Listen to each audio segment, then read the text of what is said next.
Good morning students. आज हम भारतीय कृषि के बारे में चर्चा करेंगे। भारत एक कृषि प्रधान देश है और हमारी अर्थव्यवस्था की प्रमुख आधारशिला कृषि ही है। आज भारत की अर्थव्यवस्था का 14.4% भाग हमारी कुल आय का कृषि से ही प्राप्त होता है।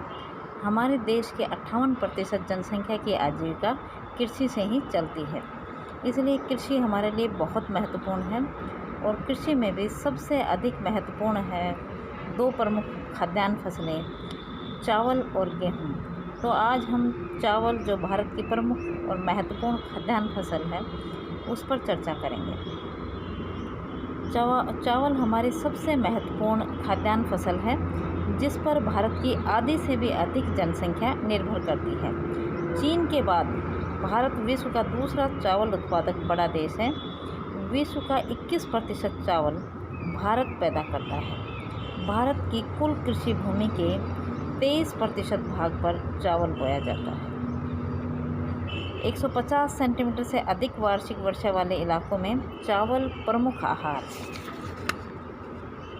अब आता है चावल की प्रमुख उपज की दशाएं कौन कौन सी हैं। सबसे फर्स्ट आता है चावल। जे.बी. ग्रेसी ने एक डेफिनेशन दी थी कि चावल को सबसे अधिक पानी, सबसे अधिक तापमान, अच्छी वर्षा, अच्छी मिट्टी, उपजाऊ मिट्टी, खूब श्रम और अधिक सुविधाओं की आवश्यकता होती है। इसके साथ ही उन्होंने कहा चावल को अधिक ताप, अधिक जल, अधिक कांप की मिट्टी और अधिक श्रम चाहिए, ताकि यह अधिक जनसंख्या को अधिक भोजन प्रदान कर सके। Rice needs plenty of heat, plenty of water, plenty of alluvial soil and plenty of labor to produce plenty of food to feed plenty of people। अर्थात चावल को बोने में अधिक मेहनत की आवश्यकता होती है। हम जिक्र कर रहे थे तापमान का, तो चावल को कम से कम 20 डिग्री सेल्सियस तापमान चाहिए। इसे बोते समय 21 डिग्री सेल्सियस, बढ़ते समय 24 डिग्री सेल्सियस व पकते समय 27 डिग्री सेल्सियस तापमान की आवश्यकता होती है। इससे अधिक तापमान की स्थिति में भी चावल अधिक आसानी से उगाया जा सकता है। अब आता है वर्षा। चावल जल में अंकुरित होने वाला पौधा है।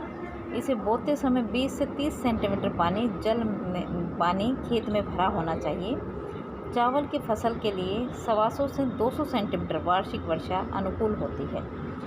ये 100 सेंटीमीटर वार्षिक वर्षा वाले क्षेत्रों में भी पैदा हो जाता है, किंतु वहाँ इसे सिंचाई की आवश्यकता पड़ती है।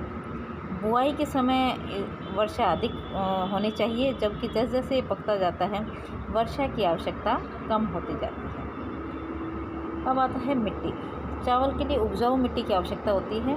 इसके लिए चीका-युक्त दोमट मिट्टी बहुत ही बेहतरीन होती है और नदियों द्वारा लाई गई जलोढ़ मिट्टी में ये पौधा भली भांति उगता है।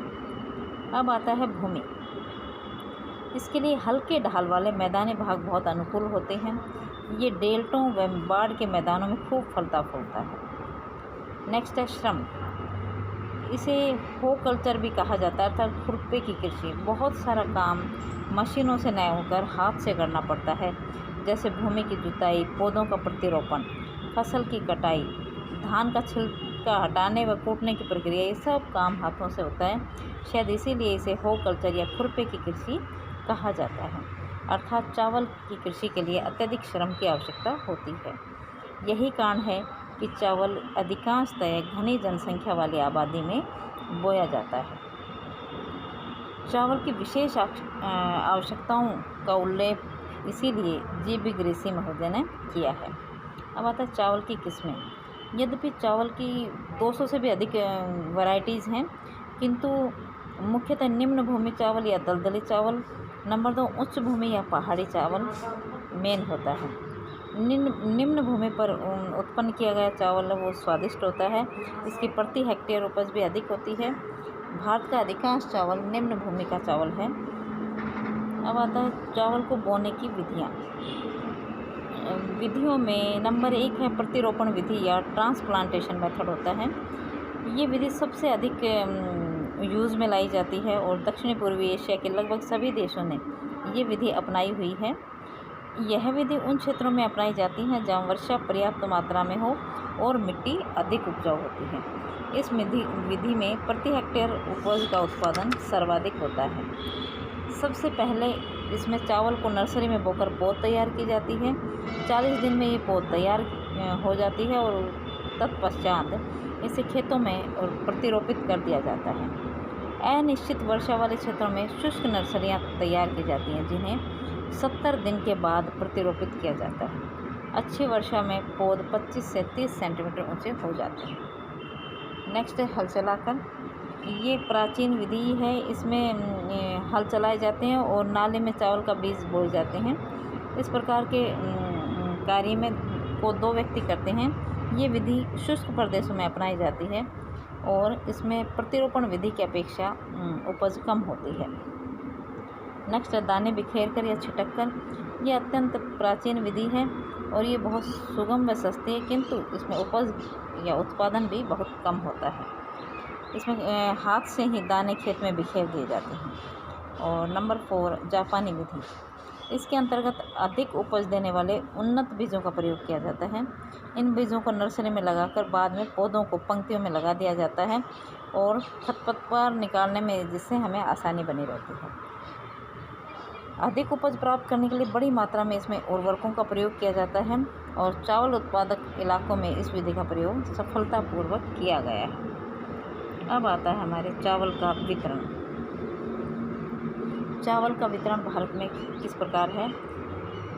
चावल वैसे तो लगभग आधे भारत में बोया जाता है, अर्थात यदि पानी उपलब्ध है तो हिमालय के 2440 मीटर से अधिक ऊंचे भागों को छोड़कर से समस्त भारत में ग्रीष्म ऋतु में चावल की कृषि की जा सकती है। भारत में बोई गई भूमि के अंतर्गत सबसे अधिक क्षेत्रफल चावल का ही है। यह खाद्यान्नों के उत्पादन में लगी 37% भूभाग पर चावल की कृषि की जाती है और देश की कुल कृषि भूमि के 23% भूभाग पर चावल की कृषि की जाती है। भारत का अधिकांश चावल डेल्टाई व तटीय भागों में होता है। तो सबसे फर्स्ट नंबर आता है चावल के उत्पादन में पश्चिमी बंगाल। यह राज्य भारत का सबसे बड़ा चावल उत्पादक राज्य है और यहाँ भारत का 14% चावल क्षेत्र है और यहाँ पर 14.24% चावल भारत का कुल पैदा होता है। यहाँ चावल की 3 फसलें ली जाती हैं जिसमें अमन, ओस व बोरो कहते हैं। ये क्रमशः जाड़े, पतझड़ व गर्मी की फसलें हैं। सर्वाधिक चावल जाड़े में 78% होता है, पतझड़ में 20% और गर्मी में 2% चावल उत्पादित किया जाता है।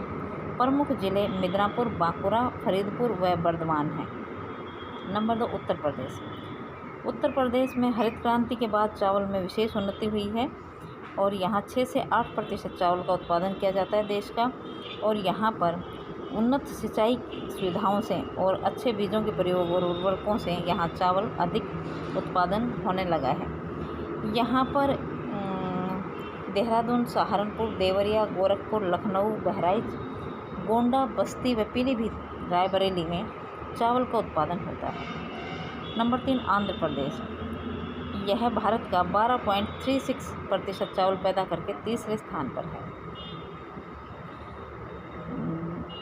यहाँ कृष्णा व गोदावरी नदियों के डेल्टाओं में चावल की कृषि की जाती है। प्रमुख जो जिले हैं वो कर्नूल, कुडप्पा, गोदावरी, कृष्णा व नेल्लोर जिले हैं।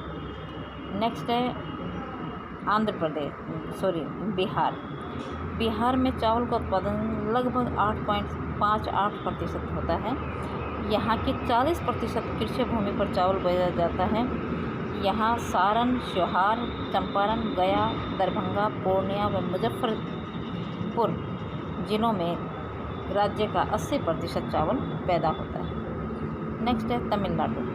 यह राज्य भारत का लगभग 7.5% चावल पैदा करता है और यहाँ कावेरी के डेल्टा में चावल होता है।